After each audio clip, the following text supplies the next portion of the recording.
నాగర్ కర్నూలు జిల్లా పార్లమెంటు పరిధిలో ఎంపీగా, రాష్ట్ర మంత్రిగా, అచ్చంపేట ఎమ్మెల్యేగా గతంలో తాను చేసిన సేవలను ఈ ప్రాంత ప్రజలు గుర్తిస్తారని సిట్టింగ్ ఎంపీ పోతుగంటి రాములు పేర్కొన్నారు.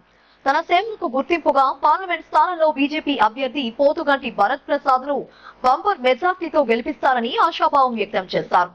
అనంతరం నాగర్ కర్నూలు పార్లమెంటు పరిధిలో బీజేపీకి ప్రధాన ప్రత్యర్థి కాంగ్రెస్ పార్టీ మాత్రమేనని, అయినప్పటికీ కాంగ్రెస్ పార్టీ తరఫున బరిలో నిలిచిన మల్లు రవిని తాను గత ఎన్నికల్లో భారీ మెజార్టీతో ఓడించడం జరిగిందని ఆయన గుర్తు చేశారు.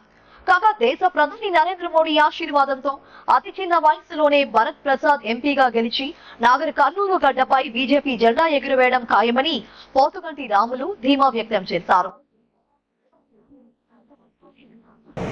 జగదీష్ రెడ్డి గారు బీజేపీ స్టేట్ ఎగ్జిక్యూటివ్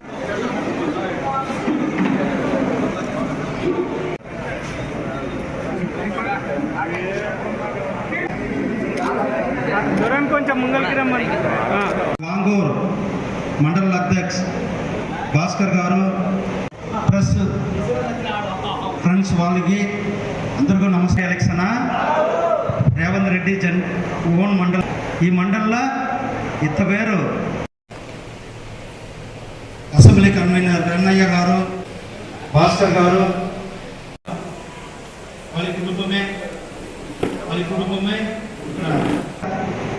ముస్లిం కూడా వాళ్ళు ఇచ్చేందుకు రంగనాథ్ మిశ్రా రిపోర్ట్లు కన్వర్టర్ ముస్లిం